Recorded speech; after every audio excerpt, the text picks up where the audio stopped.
ई आकाशवाणी गोरखपुर हाव। अब रउआ सभे सुकीर्ति अस्थाना से समाचार सुनी। बनारस में 17 नवंबर से काशी तमिल संगम का आयोजन कइल जा रहल हौ। एकर उद्देश्य उत्तर और दक्षिण भारत में ज्ञान और संस्कृति का ये दुन्नो परंपरा के नगीचे लियावल, साझा विरासती का एगो समझ निर्मित कइल और लोगन के बीचे पारस्परिक संबंध मजबूत कइल हौ। काशी तमिल संगम के दौरान 7 गो अलग अलग थीम पर सेमिनार और अकादमिक सत्रन का आयोजन कइल जाई।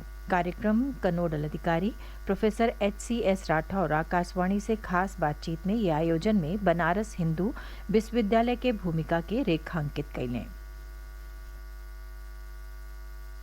बीएचयू को एक नोडल एजेंसी का कार्य दिया गया है और साथ ही साथ जो यहाँ पर गतिविधियां होनी है, जो सेमिनार्स होने हैं और जो एग्जीबिशंस लगनी है, जो कल्चरल प्रोग्राम होना है, जिससे कि उत्तर भारत और दक्षिण भारत का एक मधुर संगम और मिलन हो, संस्कृतियों का आपसी समझ विकसित हो, तो उन समस्त कार्यक्रमों का आयोजन जो है वो काशी हिंदू विश्वविद्यालय में ही किया जा रहा है और उसके लिए हम लोगों ने ऑलरेडी कॉन्ट्रैक्ट दे दिए हैं और स्टॉल्स बनाने का, स्टेज बनाने का, पंडाल आदि बनाने का काम बड़ी तेजी से चल रहा है और हम कार्यक्रम के शुरू होने से पहले ही इन सब की तैयारी कर लेंगे।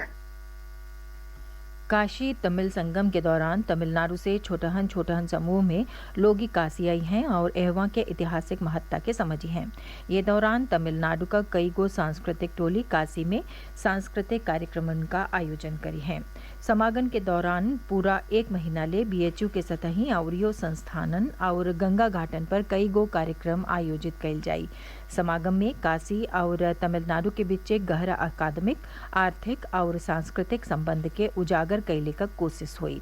ई आयोजन एक भारत श्रेष्ठ भारत के भावना के अवरियो मजबूत करी।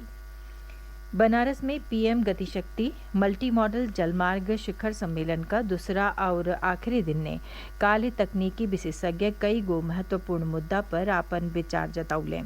विशेषज्ञ अंतर्देशीय जलमार्ग का विकास और देश का बढ़न लॉजिस्टिक्स आपूर्ति श्रृंखला में एकर भागीदारी बढ़ौले पर विस्तार से चर्चा कैलस। विशेषज्ञ उम्मीद जतौले कि पीएम गतिशक्ति योजना से देश का आधारभूत ढांचा अवरियो मजबूत हुई। भारतीय अंतर्देशीय जलमार्ग प्राधिकरण का अध्यक्ष संजय बंदोपाध्याय सत्र के संबोधित करत कहलें कि अंतर्देशीय जलमार्ग में भारत के भीतरी इलाकन बदे जीवन रेखा बनौले का क्षमता हवे। उहाँ के कहलें कि ई जलमार्ग देश का कई गो शहरी और ग्रामीण इलाकन से उत्पादन के वैश्विक बाजार ले आसान पहुंच उपलब्ध करौले में सहायक साबित हुई हैं, जैसे ग्रामीण अर्थव्यवस्था पर गहरा सकारात्मक प्रभाव पड़ी। प्रदेश में काली संझा करीब 8 बजे भूईडोल का झटका महसूस कइल गईल। भूईडोल का केंद्र नेपाल में रहल। रिक्टर पैमाना पर एकर तीव्रता 5.4 मापल गईल। राष्ट्रीय भूकंप विज्ञान केंद्र के हिसाबी से भूईडोल का केंद्र जमीनी से 10 किलोमीटर गहराई में रहल। भूईडोल से कौनो तरह का नुकसान का समाचार नहीं हवे। पीलीभीत टाइगर रिजर्व में मंगर से आवे वाला पर्यटन सत्र का शुरुआत हुई। प्रदेश का वन, पर्यावरण और जलवायु परिवर्तन राज्य मंत्री KP सिंह मलिक मंगर के पर्यटन सत्र का शुभारंभ करी हैं। प्रभागीय वन अधिकारी नवीन खंडेलवाल बतौलें कि वन राज्य मंत्री टाइगर रिजर्व मुख्यालय पर सिग्नेचर गेट का लोकार्पण करी हैं।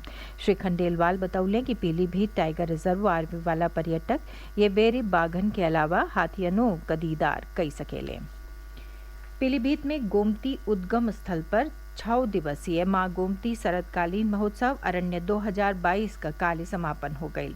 महोत्सव में सांस्कृतिक कार्यक्रम, नृत्य, योग, वाद्य यंत्र और प्रतियोगिता में बढ़िया प्रदर्शन करे वाले प्रतिभागी छात्र छात्रा लोगन के बरखेड़ा विधायक स्वामी प्रवक्तानंद और पूर्व मंत्री डॉक्टर विनोद तिवारी सम्मानित कैले। ये मौका पर कवि सम्मेलनों आयोजित कैल गई, जेके सुने खातिर बढ़हन संख्या में लोग मौजूद रहले। वाराणसी का बनारस रेल इंजन कारखाना परिसर में मंगर के जनजातीय गौरव दिवस धूमधाम से मनावल जाई।